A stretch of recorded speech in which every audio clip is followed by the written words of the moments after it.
Le passage de Matthieu 28, 18-20 rapporte le commandement de Jésus de faire des disciples de toutes les nations et inclut le baptême dans le processus de formation de ses disciples. Si cette mission est confiée à tous les chrétiens comme on le pense généralement, il s'ensuit que l'autorité de baptiser est également accordée à tous les chrétiens. Les épîtres ne mentionnent jamais qui doit être baptisé.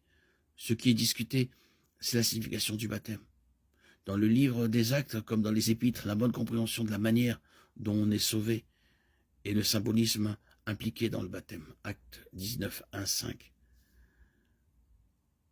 Or, pendant qu'Apollos était à Corinthe, Paul traversa l'intérieur du pays et arriva à Éphèse. Il y trouva des disciples. Il leur dit, « Avez-vous reçu le Saint-Esprit quand vous avez cru ?»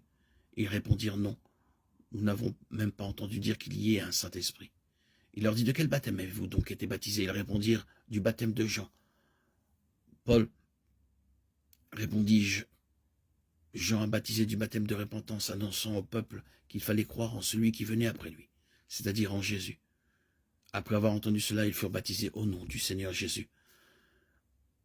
Que dirons-nous donc? Demeurions-nous dans le péché afin que la grâce abonde? Loin de là. Nous qui sommes morts au péché, comment vivrions-nous encore dans le péché? Ne savez-vous pas que nous tous qui avons été baptisés en Jésus-Christ, c'est en sa mort que nous avons été baptisés? Nous avons donc été ensevelis avec lui par le baptême en sa mort, afin que, comme Christ est ressuscité des morts par la gloire du Père, de même nous marchions, nous aussi, en nouveauté de vie. Car si nous sommes unis à lui par une mort semblable à la sienne, nous le serons aussi par une résurrection semblable à la sienne. Or, nous savons que notre vieil homme a été crucifié avec lui, afin que le corps du péché soit réduit à l'impuissance pour que nous ne soyons plus esclaves du péché. Romains 6. Acte 19, 5 et Romains 6 semblent être plus importants que la personne qui fait le baptême.